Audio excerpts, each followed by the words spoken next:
Mr. Sergeant at Arms. Mr. Speaker, the Governor of the State of Kansas. Please admit the Honorable Laura Kelly, Governor of the State of Kansas.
Please be seated.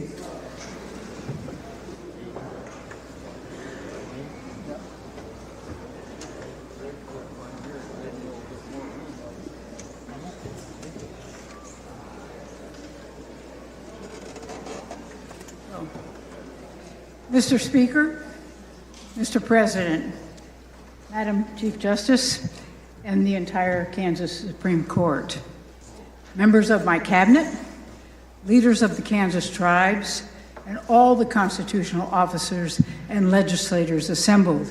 It is an honor to speak with you tonight, and I do want to thank you for that very warm welcome.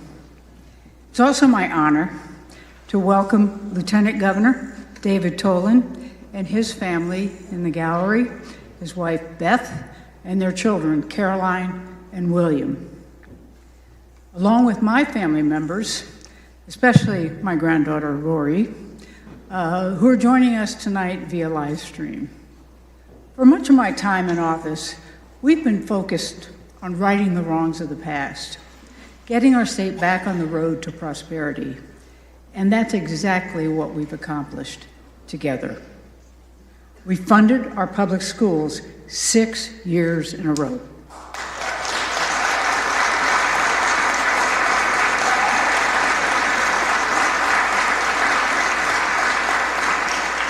We've balanced the state budget 6 years in a row.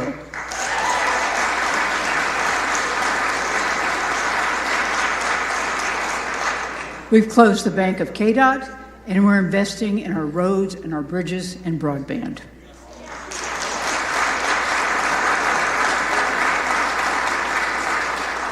We've attracted the largest economic development projects in the history of our state.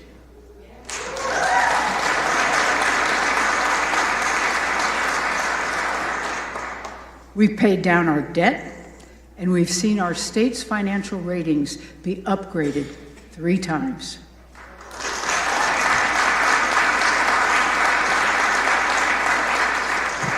We've completely axed the tax on groceries.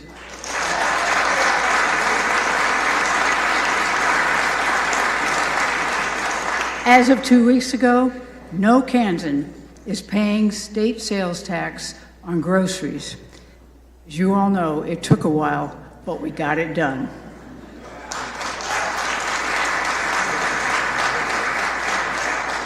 And there's more relief on the way. In total, I've signed into law $2 billion in tax cuts. It wasn't easy, but together we made it happen for Kansans.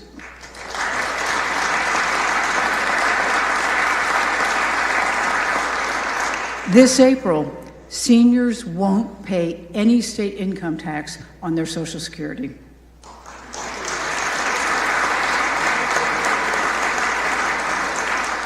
A higher standard deduction will ensure that Kansans pay less when they file their taxes. And we lowered the tax that everyone hates, the property tax.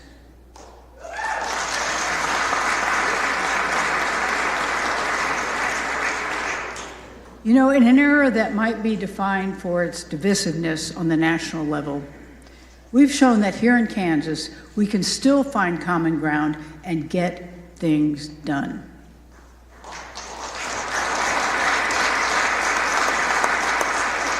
We have accomplished so much, but because of the nature of our challenges, we've often been so focused on what's ever needed immediate fixing: our schools, our infrastructure, our foster care system, that we haven't always spent as much time talking about what lies ahead for Kansas, not just next year or the year after, but in the decades ahead, the Kansas we will leave for our children and our grandchildren. You know, since I've been in office, we've built an incredibly strong foundation for our state. Kansas has never been in better financial shape. Responsible, steady governance has earned Kansas recognition nationwide for our economic achievements and for our educational system. And now it's time to build on that foundation. You know, we're 2 weeks into 2025, a quarter of the way into the 21st century. So tonight, instead of looking back at last year or ahead through the current year, let's think about the rest of the century and how we prepare for it. You know, as CEO of the state, I'm going to deliver what is essentially a quarterly report, outlining how we've reached key metrics over the past 25 years and what we must accomplish over the next 75 years for Kansas to prosper throughout the rest of the 21st century. When I think back on the year 2000, it's hard to fathom just how much Kansas and the nation and the world in which we live has changed. I wasn't in politics. I was across the street as the executive director of the Kansas Recreation and Park Association. In 2000, except for Representatives Ballard and Helgerson and Senator Haley, none of us was here in this chamber. In 2000, fewer than 5% of rural Americans had internet access. A gallon of gas cost $1.50, and the average price of a dozen eggs was 91 cents. There were no smartphones. Social media was still in its infancy. People actually talked to one another at the dinner table. Our world has changed in colossal ways, probably more than in any other 25-year period. Everything moves so quickly now, maybe a little too quickly. You know, when I talk to Kansans, I hear two things that can be true at once. First, Kansans are excited about the future. They really are. They see the new educational opportunities and the new innovative companies setting up shop here in Kansas. And they can see bright futures for themselves and for their children. But I can also hear in people's voices that they're worried that the traditions they grew up with, the way of life they cherish so much, could be slipping away. I think we can all relate to that. Nobody really wants a world where we speak more to computers and AI bots than we do to our neighbors. Nobody wants a world where it seems like we're always at each other's throats. And as I think about our state's future, I keep coming back to the same thought. How do we embrace change? How do we embrace opportunity? How do we embrace innovation, but do it in the Kansas way, where we remain true to our Kansas core values, a place where the good life means getting a great education, working hard, and doing right by our children, our grandchildren, and our neighbors, and where our common decency always rises above our differences. As the leaders of our state, we have a responsibility to set this tone, to show Kansans that we too have our eye on the future, that we intend to embrace it in the Kansas way, starting right now. First, let's talk about our very youngest Kansans. Children born today will live to see the 22nd century. How we invest in those children now will determine our state's trajectory for the rest of the century. Research is clear that a child's experiences from birth to age 5 determine the trajectory of his or her entire life, from social emotional development to academic success and to career success. We've done a lot on this front over the past few years. We've aggressively tackled our child care crisis, recognizing that shortages across the state and skyrocketing costs have handicapped our workforce, our businesses, and hurt our children during their most formative years. Because of our investments and our work to lift up child care providers, today more families can access affordable, quality, early childhood education and care than ever before.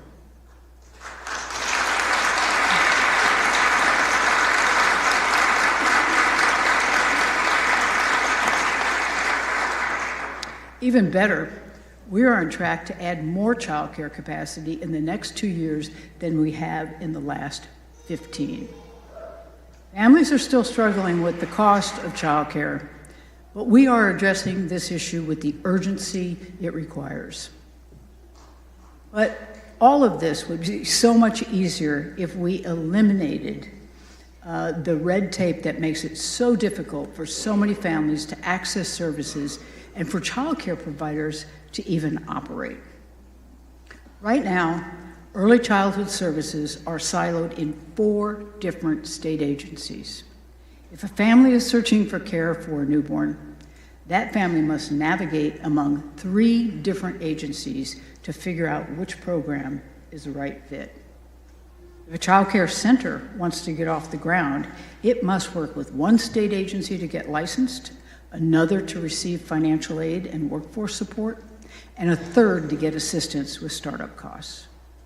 A system overloaded with bureaucracy might be manageable for some parents and for some providers, but it is a nightmare for most families who don't have the time or the resources to plow through the maze of unnecessary paperwork, and they shouldn't have to.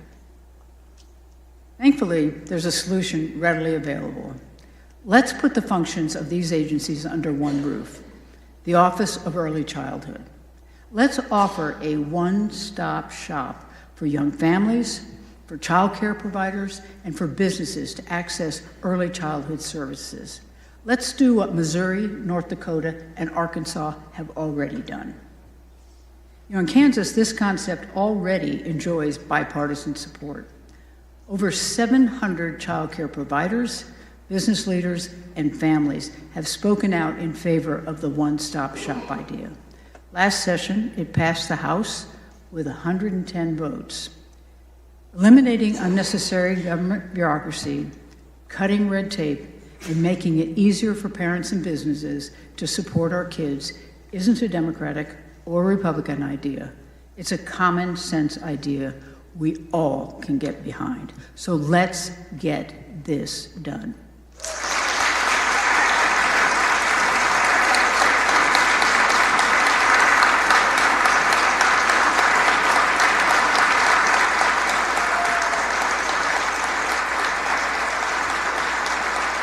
But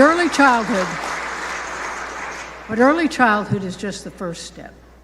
If we're going to continue to attract new businesses and young families, we must have strong public schools. It's pretty straightforward. 90% of our students go to our public schools. Along with early childhood education and care, the smartest, most effective investment we can make in our next generation is through our public schools. But even beyond the economic gains, when we talk about protecting the Kansas way of life, our public schools are the heart and soul of so many of our communities. It's where we come together, particularly in our rural areas, for Friday night football and for school plays, for carnivals and bake sales. It's where we gather to build strong communities. So for the future we aspire to create and the values we aspire to maintain, we must continue to make our public schools our top priority. That's why my budget proposal this year will again, for the 7th consecutive year, fully fund our public schools.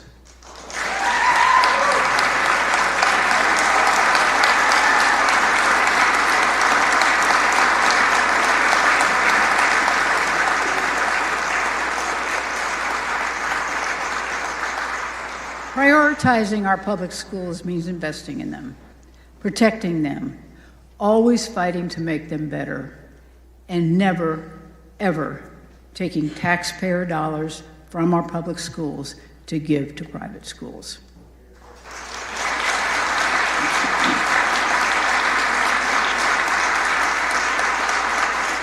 Doing so weakens our public school system, particularly in our rural communities. And as a state, we just can't afford to do that. So simply put, I will continue to reject any attempt, no matter what it looks like, to reroute public taxpayer dollars to private schools.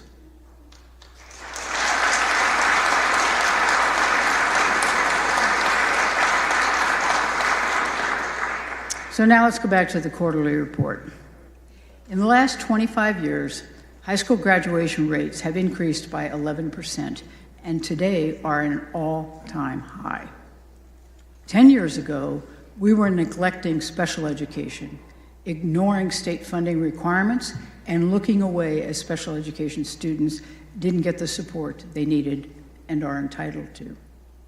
Last year, we invested $75 million into special education, the largest single-year investment in state history, putting our state on track to fully fund special education by the 28-29 school year. In 2000, only 59% of fourth graders were reading at a basic level. We made modest progress. According to the most recent data, 63% of our students have now reached that level. That is not good enough. In response, last year, Republican and Democratic leaders came together and passed the Blueprint for Literacy.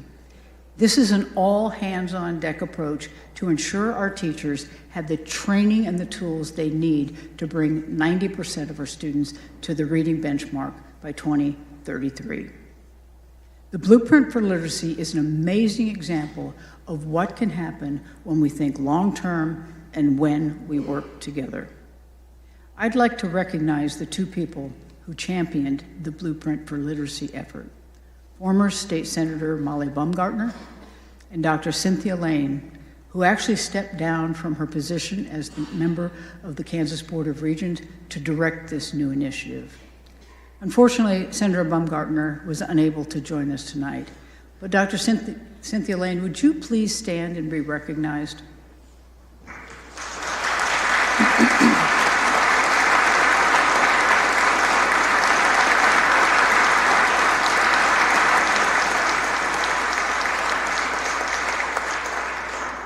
You have a big job ahead of you, and a lot of people are watching.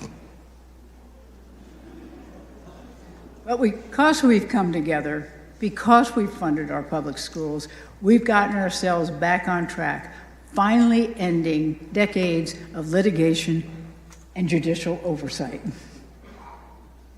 We should all take pride in this milestone, but we should not take it for granted. And this is where we talk about taxes. We cannot risk our state's financial stability by implementing any semblance of the reckless tax experiment that devastated our schools a dozen years ago.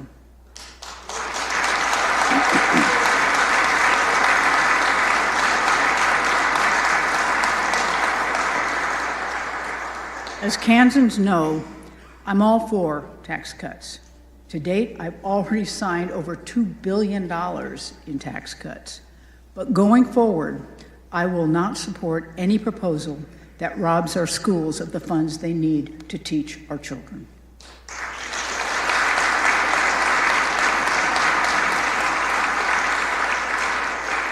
For instance, there was a proposal to slash the state corporate income tax to zero.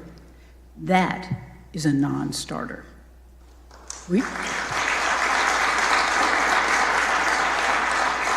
We've seen that movie before. We know how it ends. We know what happened to our schools, to our roads, and to our reputation.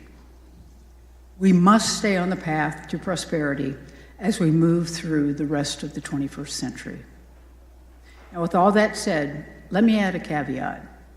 While I would prefer that we postpone discussions about taxes until next session, when we will have a better handle on the full impact of the tax cuts that we passed last year, I will consider proposals to modify our tax structure that pay for themselves and don't threaten our state's long-term financial health.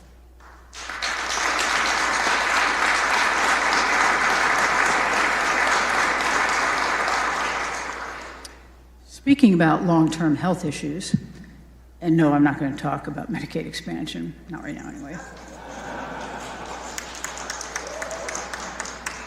Instead, I want to talk about childhood hunger. Roughly 49% of Kansas kids live in low-income households.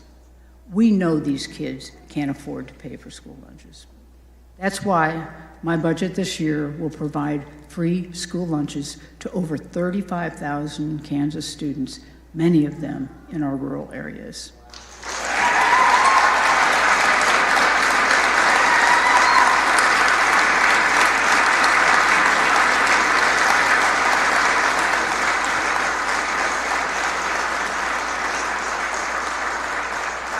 You know, Kansas is fortunate.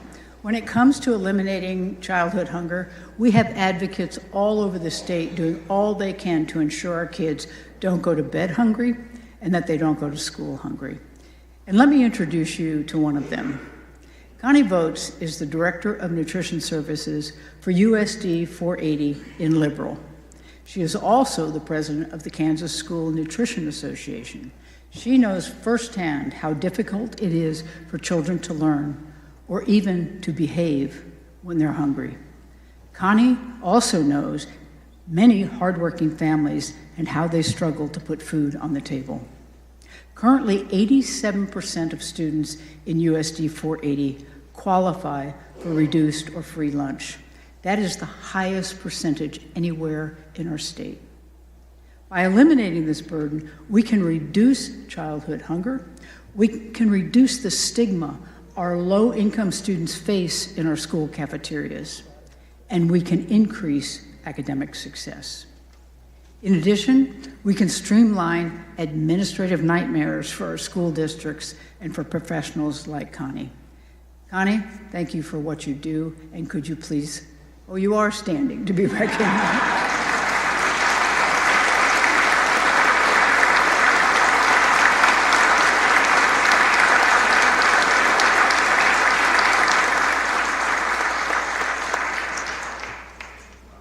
Let's do this for our children.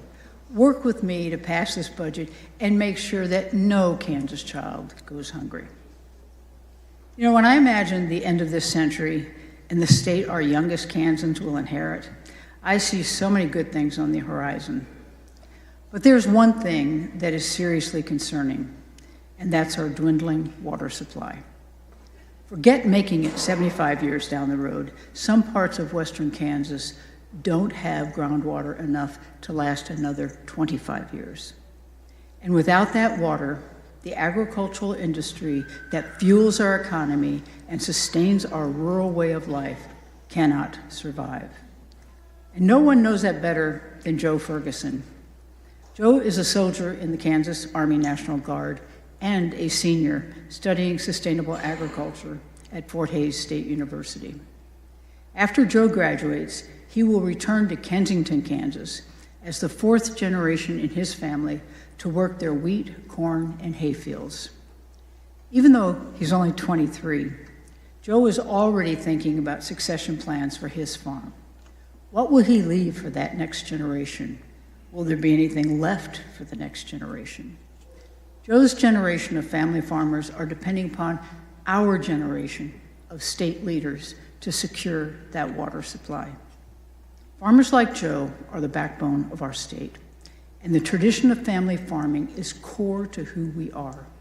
We owe it to Joe and other young farmers across the state and those who come after to act now, before it's too late. Joe, will you please stand and be recognized?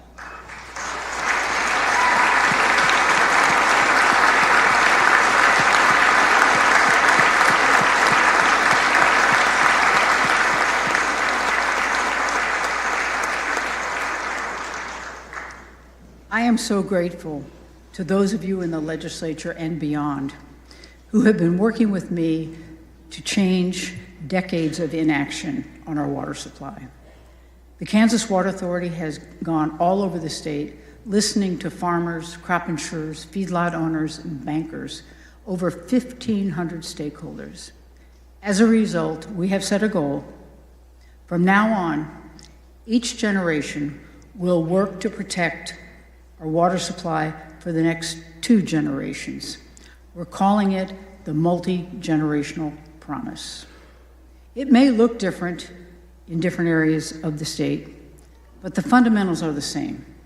Stabilize the Ogallala Aquifer, maximize the capacity of our reservoirs, and ensure all Kansans have access to clean, sustainable water.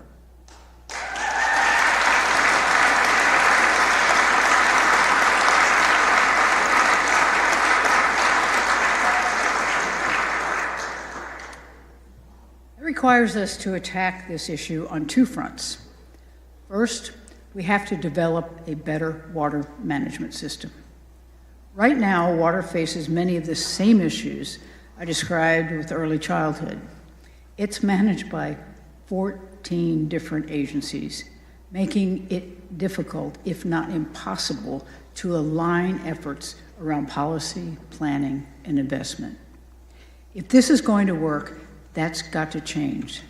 So let's create an Office of Natural Resources. Let's streamline our systems to make our work so much more effective and so much more efficient. Second, to deliver on that multi-generational promise, we need to invest more resources. Last year, the legislature came together and provided $35 million additional dollars every year for the next 5 years. In my budget tomorrow, I will propose another $30 million above what the legislature added, bringing our overall water investment dollars to $90 million every single year.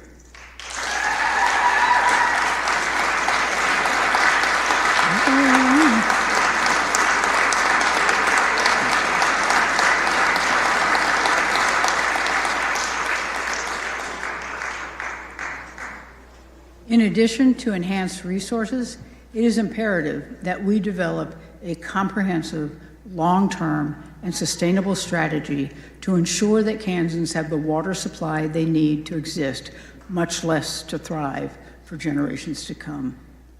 You know, over 3.5 decades ago, the Kansas legislature understood that to create a transportation system that would effectively serve our citizens, support commerce, and ensure public safety, we needed to have a strategic plan that included a dedicated funding source.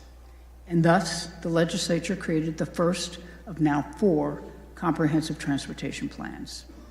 That innovative, visionary thinking is exactly what Kansas needs now to ensure that people like Joe, his children, his grandchildren, have the water needed to farm the land, preserve their communities, and their way of life.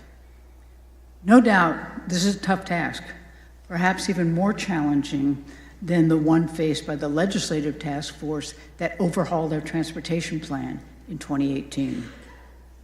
But it is one to which my office and so many of you are deeply committed. We have already invested substantial resources in time, money, and political capital. We stand ready to support the legislature's efforts in any way we can to solve our state's most pressing problem. If I'm presenting the Kansas Quarterly Report, I think it's fair to say that the first quarter brought us our share of challenges. In the last 25 years, Kansas has endured 2 historic recessions, a devastating tax experiment, a once-in-a-century pandemic, and then global inflation. At times, we were dangerously close to collapse. Given all that, it's amazing how we brought our state back from the brink. Since I've come into office, we have brought in over $20 billion in new business investment to every corner of the state, created and retained more than 70,000 jobs, created the largest budget surplus and the largest rainy day fund Kansas has ever seen, and did it all while cutting taxes for our veterans, for seniors, for homeowners, for businesses, and for our farmers and ranchers. Long gone are the days of Kansas making the headlines for failure and mismanagement. Now we're attracting companies bringing in $4 billion and 4,000 jobs to DeSoto, nearly $2 billion and 2,000 jobs to Wichita, and over $1 billion and 1,000 jobs to Dodge City. We're winning award after award for economic development. Just stop by David Toland's office. There's barely space for all the trophies.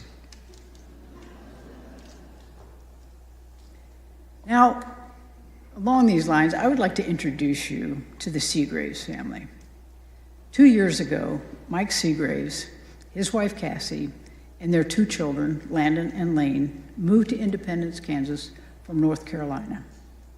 Since then, they've welcomed their 3rd child, Lee, who was born in 2023 and thus is a true Kansas native.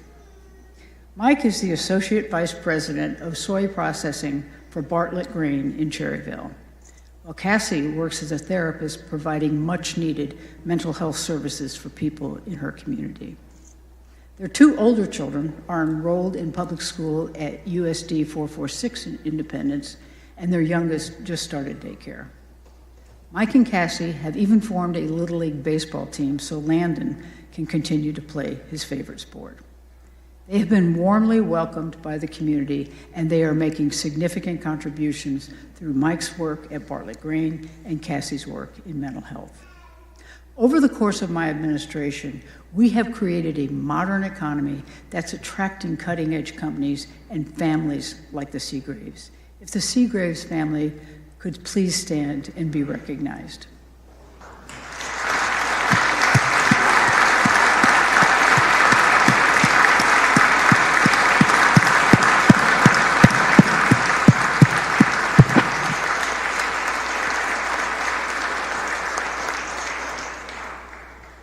You know, when you're able to recruit from Tar Heel and Blue Devil country to Jayhawk and Wildcat country, I can't tell you how satisfying that is.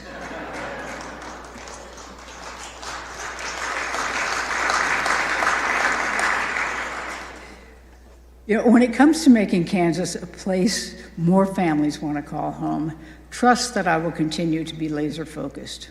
We must keep supporting our homegrown businesses while working toward around the clock to bring new innovative companies to Kansas.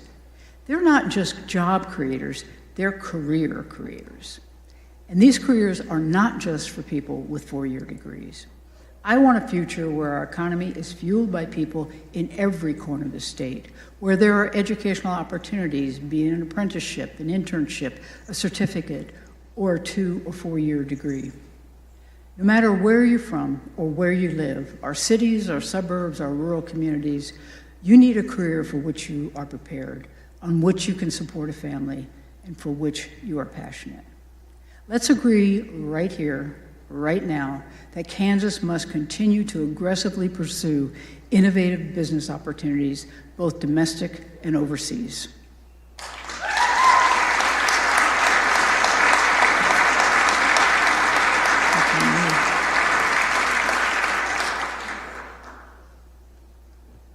Speaking of opportunities, here's another idea. Here it comes. Medicaid expansion.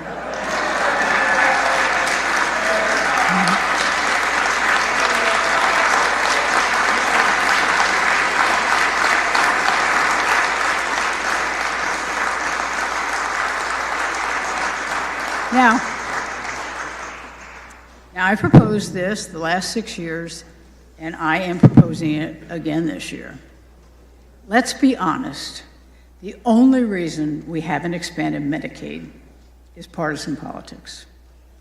Over the past 6 years, all the horror myths around Medicaid expansion have been debunked, and all of our states surrounding us have expanded. The one myth that continues to linger here in Kansas is that expansion is too expensive. That is patently false. In fact, it actually costs us money not to expand Medicaid. In 2022,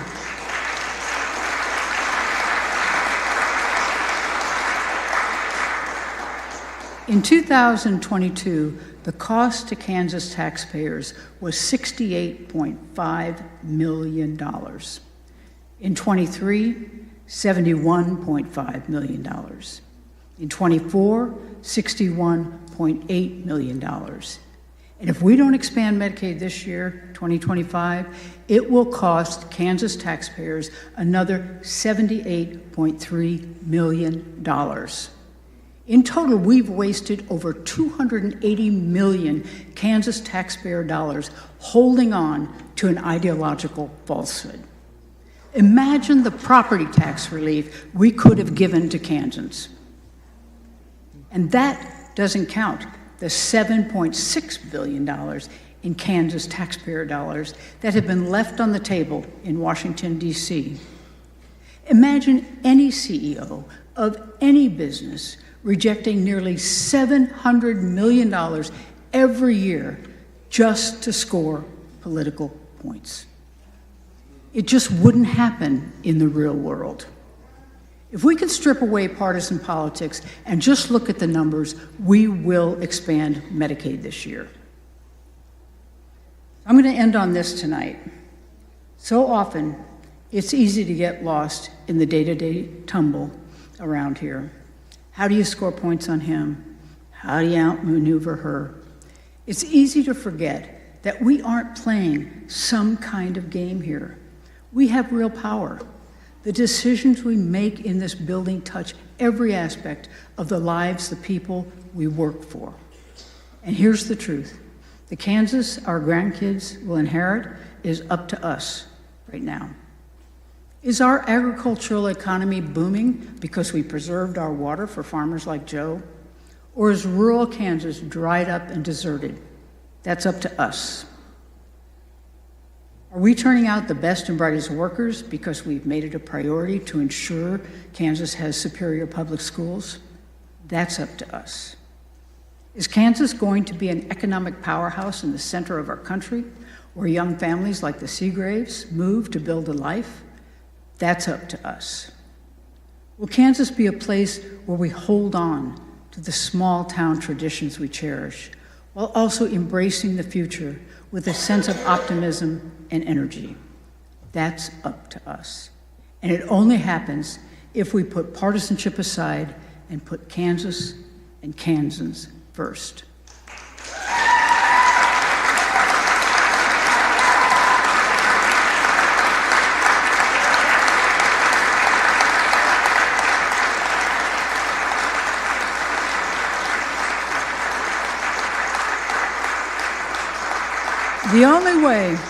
The only way we'll move forward on any of the challenges facing us is we recognize that both parties have brought good, common sense ideas to the table. And both parties have also brought some pretty wacky ideas to the table.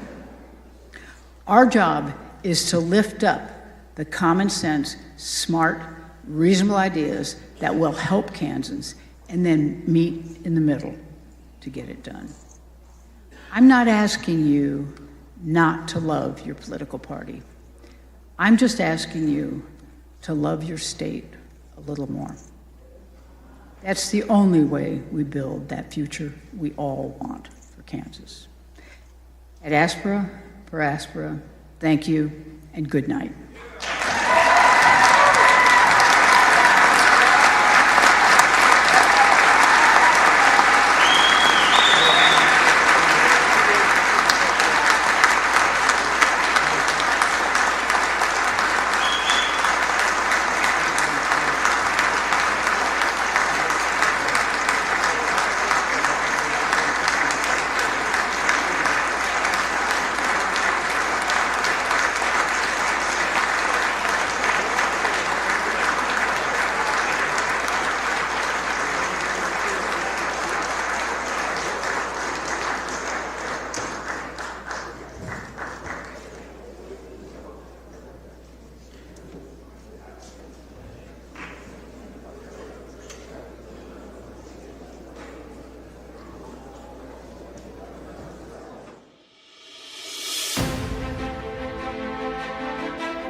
Good evening. I'm Ty Masterson. Welcome back to the Senate Chamber here in our beautiful Kansas State Capitol, where recently I was deeply humbled to be reelected unanimously as Senate President.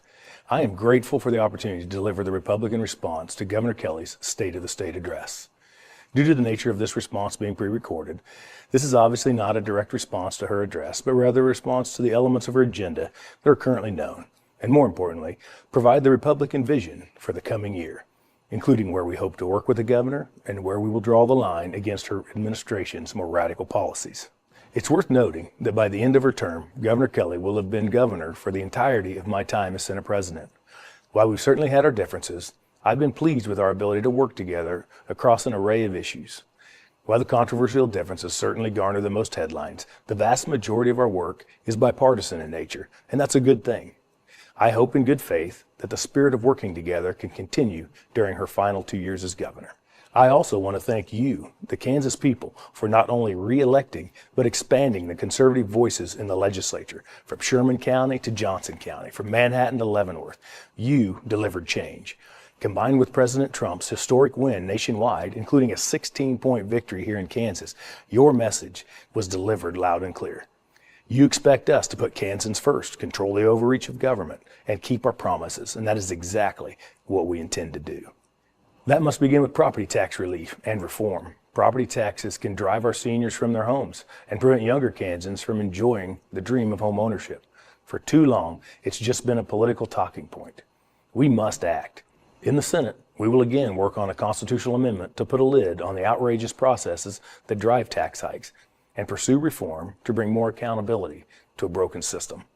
Unfortunately, the governor has at this point pledged to block property tax relief in 2025. I sincerely hope she will reconsider and join us in bringing more tax relief to Kansans. Alongside property tax relief, Republicans will also continue to simplify the tax code and reduce taxes for Kansas families. Last year, we took a big step in that direction, and Kansans expect us to do more to help deliver additional relief. We will look at everything, from following President Trump's lead, removing taxes on tips, to ensuring our economic environment is primed for growth. Kansas is increasingly surrounded by states taking more innovative approaches to taxation, and we can't simply sit idle, falling behind. We must lead. As Kansas citizens, you also have a right to expect the government at all levels is on your side and operating in the most efficient and effective way possible. That's why we've created a new committee on government efficiency in coordination with President Trump's DOGE, the Department of Government Efficiency. We want to partner with you on this important initiative, and we welcome your input on how to ensure state government is most efficiently working on your behalf. Please watch for more information on how you can best communicate your ideas with us. We pledge our strong support for President Trump's effort to secure the southern border and deport those who have entered our country illegally through Biden's open border policies, especially all the violent criminals who put our family's safety at risk. Last year, we provided funding for the Kansas National Guard to aid Texas in securing the border over the governor's veto. But as chief executive, she failed to act. We call on her to change course and work alongside President Trump to stop illegal immigration. Kansans also support securing land around our military installations from foreign adversaries like China. Last session, Republicans passed a bill that would have accomplished just that, but the governor vetoed it. We will again take action and send her a new bill. I call on the governor to side with the people of Kansas and secure our land. President Trump's agenda to empower parents to be more involved in their children's education should be an issue that garners support across the aisle. It is time we recognize that our children and their educational futures should not be held back by their zip code. Republicans hope to work with the governor on continuing to fully fund education while moving to a student-focused system that maximizes opportunities for parents so that their kids can have the best chance to succeed and achieve their dreams. Within just a few years, nearly half the states in our union will have significantly expanded educational opportunity for their children. Given how closely tied our economy is to education, we don't have the luxury of remaining still while other states sprint ahead. Republicans support making our nation and our state healthy again. We can do this through expanding access to affordable care, through cost transparency, more competition, and less government regulation over your consumer choices, while preserving a safety net for those in our society who are most vulnerable. That's why Republicans passed legislation that has shortened Medicaid wait lists and increased reimbursement rates to providers. Yet the governor continues to push removing able-bodied adults from private insurance and putting them on government dole. undoing the progress we've made and harming the most vulnerable people for whom the Medicaid safety net was intended. We will not let that happen. Kansans support a culture of life, as evidenced by their choice to expand our supermajorities. We stand for reducing the number of abortions by promoting adoption, ensuring pregnant women have the resources they need, including child support, and preserving our common sense protections we have in law, all of which are currently under attack. In stark contrast, the governor's party remains devoted to taxpayer-funded abortion on demand, and with the Supreme Court's help, allowing the most inhumane procedures up to the moment of birth. We will continue to fight this moral battle and will always do what is right for women and their unborn children. Finally, we will not allow the extreme trans agenda to impact our kids. We successfully ensured that women's sports in Kansas are reserved exclusively for women, and we will again pass the Help Not Harm Act, which prohibits the permanent mutilation of minors. Unfortunately, the governor sided with the radical left on this topic and vetoed the bill, which we were not able to override by just 2 votes. You fixed that problem in this last election. We will not give up until this common sense protection is enacted into law. As Republicans, we are committed to putting you, our fellow Kansans, first. We continue to extend our hand of cooperation to the governor and begin this session in high hopes that she will join us in that effort. Ultimately, you can expect us to deliver results and help secure a brighter future for all Kansans. That is what we will do. May God bless you, your families, and may God bless this great state of Kansas. Thank you for listening.